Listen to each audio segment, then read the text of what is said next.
Are you tired of flipping games in the top lane? If you want to take control and climb, you need master checks. Welcome to the ultimate checks beginner guide. Today I'm showing you the only thing you actually need to know to carry your games. First, why you should play checks. So simple, he is the strongest 1v1 champion in the game. He's the perfect middle ground of the top lane champions, and if played correctly you can 1v9 90% of your games. Let's break down how. So we have 5 learning points. These 5 learning points will decide whether you will take control of the game or you will just mindlessly lose your game. So the strongest part you need to know about Jax is identity. His identity will be really important for your learning about this champion, because he isn't straightforward like Garen or Darius. You need to actually understand the identity of this champion. Runes.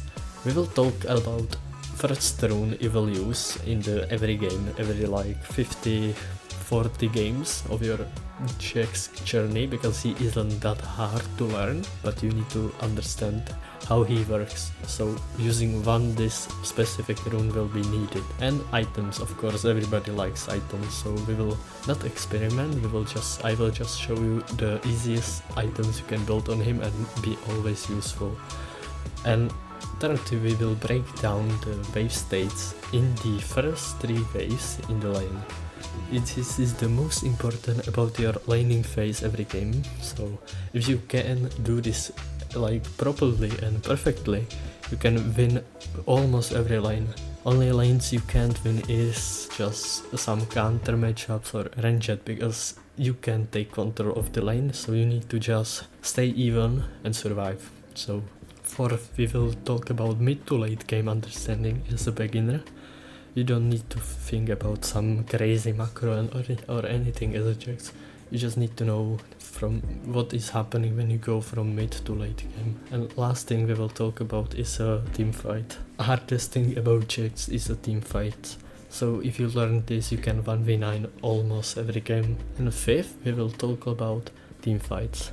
Team fights are the most important thing about Jax. You can win the games by this. You can win every game if you can do this perfectly. So let's go. Let's show you how to win every game as a Jax. So identity of this champion. You have 3 main things you can focus on him. It's simple right now, but this is something you need to know to win every game and learn the Jax properly. So you can make pressure top lane and TP on the objectives.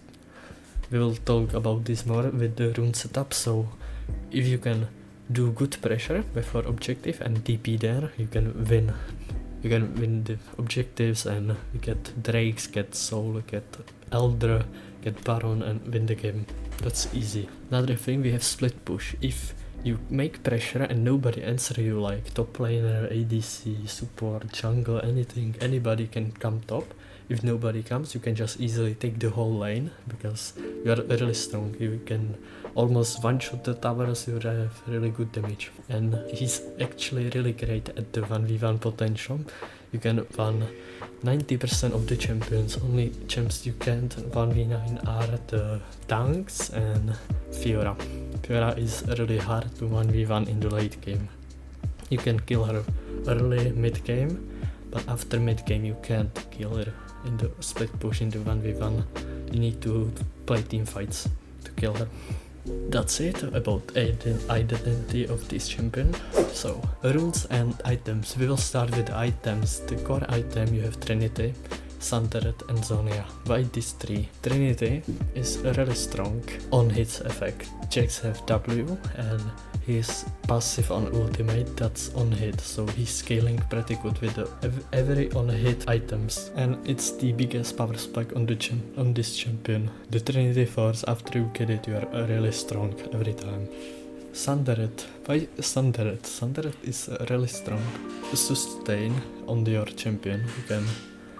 You can sustain a lot. You can flip fights, and you have a really good potential of like surviving something you shouldn't survive as a with the only Trinity Force, so it's a really strong item on Jax. I mainly recommend to build it almost every game. Sometimes you will build like Kianik as a second item because you need to MR against AP champion, it's fine. Enter Zonia, the most important thing on this champion. This is the reason why Jax is actually really strong. So Zonia, you will build this item because you want your cooldown get back. Like when you jump in some team fight, use your abilities, you want to use the Zonia for resetting your cooldowns and do it again, because with your E you're almost unkillable, because nothing like no auto attacks give you damage, and you have 25% of less taking damage. So every time you use E, you just take less damage and no damage from auto attacks. So that's why you use Zonia for being unkillable, resetting your cooldowns, and using it again if you didn't kill the champion. If you kill after Zonia, you're fine, you're good. And best items after core build, you won't think about these two factors. If you need damage, you will go Riftmaker or Sterak. Sterak is like more potential because you can use it as a against burst enemies and having more damage to this squishy champion, or you can go Riftmaker and being like more tanky in the team fights because you will heal a lot. That's the damage items. Armor items and armor items if needed. If you don't need to be tanky as hell, you can build these two. If you need armor or magic armor, you don't ego, you just build them, you need it. If you need it, you just build it. So only runes you need right now is Grass of Undying for great sustain and good short trading patterns. Demolish you using for the split push threat against enemy. Second win for more sustain in the lane. Overgrow to make yourself much more tankier in the team fights and after lane. Cosmic Insight. That's the really interesting part of in this rune setup. The Cosmic Insight makes your flash, TP, ignite, everything you go. Mainly you will go like TP on the Jax, so you have faster TP than your enemy, so you can like force T fights 5v4s. That's why we take Cosmic Insight, because you can TP to anything, everywhere. You can just TP and win the fight as a 5v4. Biscuit for more sustain, we really like this. Maybe you can swap it sometimes with triple tonic, but it's not really good as a beginner. You want biscuits because it makes like you have more sustain on the line. That's the biggest, like hardest thing on the Jax, to stay on the line. And you will go attack speed, adaptive force and base HP, not the scaling one, only base, because you need the early power for domination. So next up we have first 3 waves. So how do you think you will need like to do as a first 3 waves? Best thing you will want to do with the first 3 waves is crash it. Crash 3 waves. Okay? When you crash 3 waves, you can go, if you have good health, you can go proxy, you can go var deep in the enemy jungle, you can invade enemy jungle, you can reset for item and get something like Ruby Crystal, get sword and refillable potions. So if you want, you can get this. If you go for the 3 wave crash, you can't do that every game because sometimes you need to trade a lot on the lane and your enemy will just keep fighting you and you will keep fighting back, and we will come down to the second wave crash. Happens when you trade a lot around wave. So I have a mistake there, my bad, but when you trade a lot you will get to the second wave crash. It isn't the best thing to do, but it's fine. Still you can do the same thing, but you can buy only refillable. You can only ward, you can still ward deep, but you will lose some XP, and you can't go proxy. Can't proxy because you have gone on the wave and you still don't have your W, so don't proxy. because it will have no damage to the gun minion. So yeah, this is good but not the best. And thing you need to avoid every time is first wave fake crash. It's the name of the crashing the first wave. It happens when you just try to cheese somebody early, when you like go to the wave state and try to like kill them level 1. Mainly you want to do it like after the minions meet in the middle, but if they don't meet and your opponent just go with the wave, just let it crash, and after that go on him and just straight autos, use your E to just survive, not take as much damage, and yeah. But you don't wanna first wave crash. What this happen, when you first wave crash you can still go and ward the tree bush in the river, but the things will happen is enemy will have slow push to you. You will have less HP because you was trading in his minions, so you have less health than him, maybe not, and you will not be able to control the wave because it will slowly push to you, and you will like help the enemy get the three wave crash. So you don't wanna do this. You will help your enemies and you will lose every game. Mid to late game. So this mid to late game macro is pretty basic for everyone to know. You are not the split push god of the rift. You want to split push, but not too much. In the late game you are not good as a Yorick, because Yorick can only split push. That's his identity.